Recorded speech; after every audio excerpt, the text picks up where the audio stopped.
Have you ever wished your mind came with a user manual? Some kind of step-by-step guide for finding a little bit of focus, a little bit of peace in this crazy world? Well, it turns out that about 2,500 years ago, somebody asked that exact question. So today, we're going to dive into a really old text and see if we can uncover that blueprint for training the mind. All right, let's get into it. I think we all want a mind that's a little less scattered, right? More present, more peaceful. But how do you actually build one? Is it just random luck, or is there a concrete, reliable method? A real instruction manual for our own heads.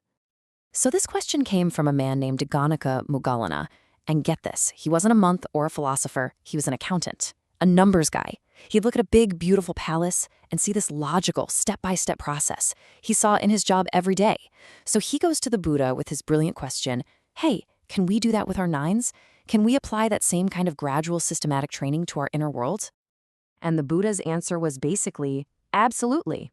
He then laid out this incredibly detailed blueprint. It's a progressive training designed to build a calm and clear mind, pretty much like an architect would build a palace, brick by brick, starting with a solid foundation. And here it is, the 7-step plan. You can see how it builds on itself, right? It starts with virtuous conduct, that's the foundation. Then it moves to guarding your senses, having some moderation. And from there, it's all about the internal work, wakefulness, this idea of mindfulness and awareness, finding seclusion, and it's all leading to that final step, deep concentration. Looks pretty straightforward, doesn't it? A clear sequential path. Okay, but this is where things get really interesting. We're reading these words in modern English, translated from an ancient language called Pali. So what if the words we use, words like mindfulness, don't actually capture the original dynamic instruction? What if the real power of this blueprint is kind of hidden, lost in translation? Well, to find out, we have to use this amazing tool that ancient linguists had. It's called nirvana. Now, nirvana isn't just about translating. It's about deconstruction. It's like being an archaeologist for words. You dig down to the root to find the core action, the living intention behind it. It's kind of like finding the original architect's notes scribbled in the margins of the blueprint. And check this out. This shows you just how powerful that is. On the left, you've got the word we all know, mindfulness. It sounds kind of passive, right? Like a state you just sort of get to. But on the right is what nirvana reveals, to hold in mind. All of a sudden, it's not a state, it's a job. It's an active, continuous verb. And that one little shift, well, it changes everything. So now that we have this new key, this idea of nirvana, let's go back to that blueprint and look at the path again. The steps are exactly the same, but their meaning, well, it's about to get a whole lot deeper. So let's zoom in on step 5. The original Pali word here is sati. For years and years, it's been translated pretty much one way, mindfulness. I mean, it's a word you hear everywhere these days. But the root of sati actually means to remember. So a much more active translation, thanks to Neruti, is to hold in mind or to keep in memory. See, this isn't about passively watching your thoughts drift by like clouds. No, this is the active work of constantly remembering your purpose, holding your goal right there in your mind's eye and refusing to let it go. It's a task. So if your job is to actively hold your intention in mind, what's constantly trying to knock it out of your hands? Well, the Buddha was super specific about this. He pointed out 5 main obstacles, these hindrances that get in the way and stop you from staying focused. And here they are. You've got that pull of wanting things, that push of anger, that heavy fog of just feeling tired and lazy. Then there's that buzzing anxiety and restlessness.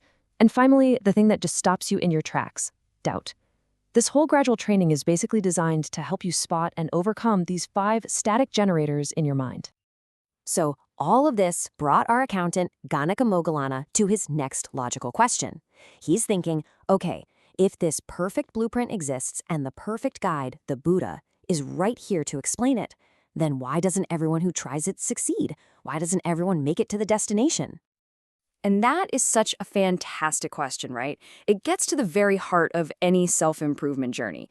You can have the best gym membership, the perfect diet plan, the greatest teacher, but none of that guarantees results. So what's the missing piece?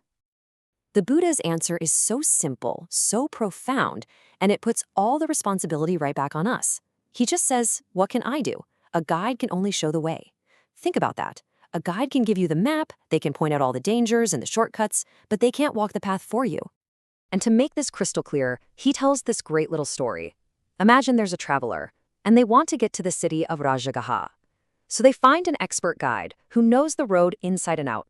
So the guide gives them flawless, turn-by-turn directions. The first traveler listens, follows the instructions, and gets to the city safely. Easy.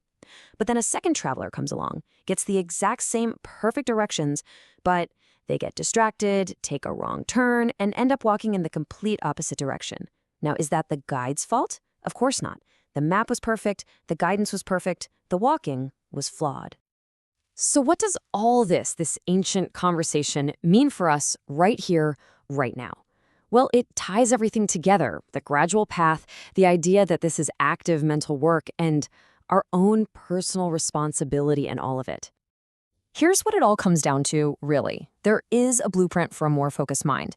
It's a path with gradual steps, and we've seen that it isn't passive. It takes real effort, like constantly holding your goal in mind. But we've also seen that no matter how good the map is, the journey is yours. The walking is up to you. So you see, this ancient text isn't just a historical document. It's actually a living question.